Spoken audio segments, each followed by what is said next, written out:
હે ફ્રેન્ડ્સ, કેમ છો? મજામાં? હું રૂપાલી દવે. મિત્રો, આપ સૌને હેપી ફાધર્સ ડે. પપ્પાનો અર્થ શું? પપ્પા એટલે કોણ? જેની પાસે પપ્પા છે ને એ ખૂબ ભાગ્યશાળી પર્સન છે. પપ્પાની વ્યાખ્યા સમજવી હશે ને તો એક અનાથ બાળકને પૂછજો કે what is the meaning of father. જેની પાસે પપ્પા છે તે are very fortunate person.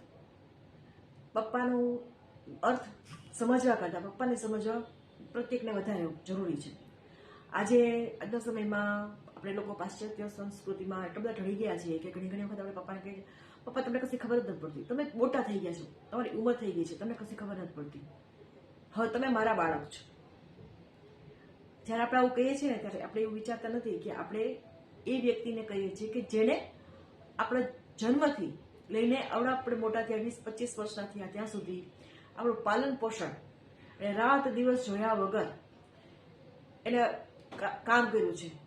Over time કરીને તમારી સ્કૂલની ફીઓ ભરી છે, ટ્યુશનની ફીઓ ભરી છે, વગેરે વગેરે કર્યું છે.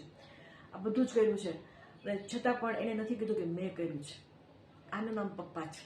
આની વ્યાખ્યા છે પપ્પા, કે જે પરિવાર માટે યુવાનીના પૂરા દિવસો એ પોતાનાથી વૃદ્ધાવસ્થા એટલે કે 58 વર્ષ સુધી, એ યુવાનીથી 58 વર્ષ સુધી સતત દોડ ભાગ કરીને પરિવારનું ગુજરાન ચલાવે છે અને પોતે નથી ઘરમાં બધી જ વસ્તુ છે, ટીવી છે, બધી જ વસ્તુ છે, પણ પપ્પાને જોવાનો સમય નથી. તો પપ્પા શું કામ, કોના માટે આ બધું કર્યું?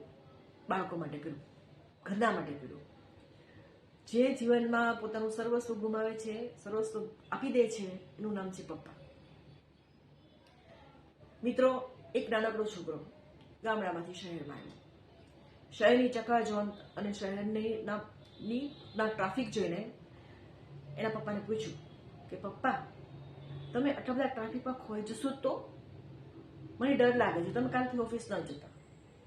પપ્પાએ કીધું કે તું કે કેટલું બધું આટલા બધા ટ્રાફિકમાં તમે ખોવાઈ જશો, પછી હું તમને શોધીશ કેવી રીતે?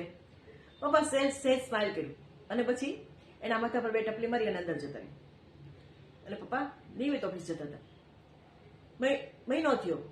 મહિનો સુધી છોકરો છે એને બાલ્કનીમાં નીચે રમતા બાળકોને જોયા કર્યું, કારણ કે એને ડર લાગતો હતો કે હું ગામડામાંથી આવ્યો છું ને આ શહેરના છોકરાઓ છે, શહેરના છોકરા મને નહીં રમાડશે તો, મારી સાથે દોસ્તી નહીં કરે તો, એટલે ભય લાગતો હતો. એટલે નીચે જ નતો જતો, રમવા જ નતો જતો, એવું બાલ્કનીમાંથી જ બાળકોની રમત જોયા કરતો હતો.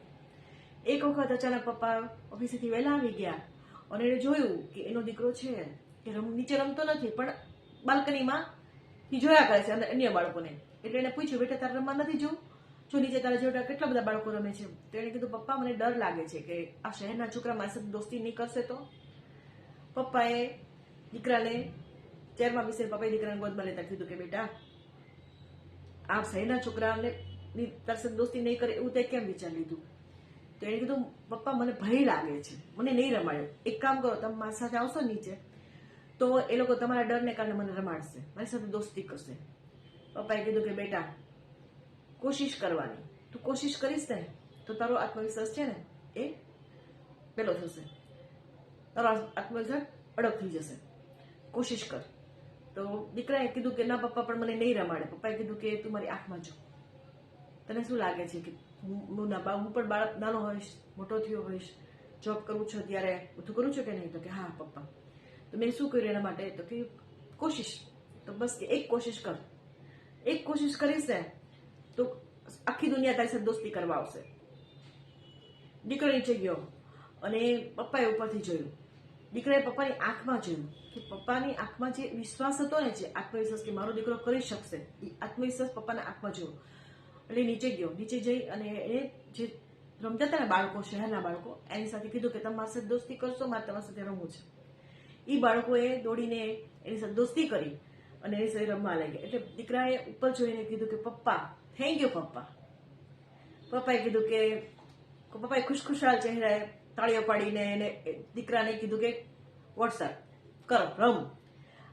આ રીતે આપણા જીવનમાં આપણે કોઈ પણ કરીએ છીએ ને, જો આપણા જીવનમાં કોઈ પણ કામ આપણે કરીએ અને આપણે આપણા પપ્પા છે એનો આપણે ગુરુ બનાવીએ ને, તો એ ગુરુ છે ને એ એવા ગુરુ બનશે કે તમારી નાવ છે ને એ અધવચ્ચે જિંદગીમાં ક્યારેય ડૂબવા જ નહીં દે. કારણ કે એની પાસે આખા જીવનનું એવું ભાથું છે, એવું ભાથું છે કે જે ભાથું છે ને એ તમારા સાથે શેર કરશે. એટલે તમને લાઈફમાં ક્યારેય ભટકવા નહીં દે. તમારા પપ્પા કદાચ તમને ખીજાય, બહાર મારે, કશું કરે, તમે યુવાન થઈ ગયા છો અને તમે નાનકડી ટપલી પણ મારે તો પણ એનું ખોટું ન લગાવશો, કારણ કે પપ્પા છે. એ તમને ક્યારેય ખોટા રસ્તે નહીં જવા દે, કારણ કે એણે દુનિયા જોઈ છે. તમારાથી એને વધારે દુનિયા જોઈ છે અને ખબર છે કે શું સાચું છે અને શું ખોટું છે. મિત્રો, આજે ફાધર્સ ડે ના દિવસે એક નક્કી કરો કે પપ્પા છે એને ક્યારેય વૃદ્ધાશ્રમમાં નહીં મોકલશો. પપ્પાની આંખમાંથી ક્યારે આંસુ નહીં પાડશો. પપ્પાને ભલે ડાયાબિટીસ હોય, ભલે પપ્પાને ગમે એટલા રોગ હોય, પણ પપ્પાની બધી જ ઈચ્છા પૂરી કરજો. કારણ કે ભગવાન છે ને એ કોઈને સમય પહેલા મારતો નથી, સમય પહેલા કોઈને લેતો નથી. આપણા પપ્પાની ખુશી છે ને એ આપણા માટે મસ્ત છે. ડાયાબિટીસ હશે, થોડું ખાશે, થોડું વધારે દવા આપી દો, પણ એની ઈચ્છા પૂરી કરજો. એની ઈચ્છાને મારતા નહીં. પપ્પાની ઈચ્છાને મારશો નહીં. પપ્પાની ઈચ્છાને મારશો તો પપ્પા મરી જશે, જીતે જ મરી જશે. કારણ કે આજે તમે એની ઈચ્છાને મારો છો, તમે એને બહાર નહીં જવા દો, ઉંમર પછી તમે એને બહાર નહીં જવા દો, એના પર કેટલા બધા પ્રતિબંધો મૂકશો તો એ જીતે જ મરી જશે. એને આનંદ કરવા દો, એને ખુશી આપો. તમારા પપ્પા છે એને તમને બાળપણથી મોટા કર્યા, ત્યારે તમને ઘણું બધી સ્વતંત્રતા આપી છે, તો થોડીક સ્વતંત્રતા આપો અને એને થોડીક ખુશી આપો. થોડી ખુશીમાં તમારા પપ્પા છે ને એ તમને એટલા મોટા આશીર્વાદ આપી દેશે ને કે જીવનમાં તમે ખૂબ જ પ્રગતિ કરશો. મિત્રો, પપ્પાનું જીવન છે એ આપણે સમૃદ્ધ કરવાનું છે, કારણ કે આપણું જીવન પપ્પાએ સમૃદ્ધ કર્યું છે. હું રૂપાલી દવે આપ સૌની રજા લઉં છું. નમસ્કાર, જય Shri Krishna, bye bye, take care.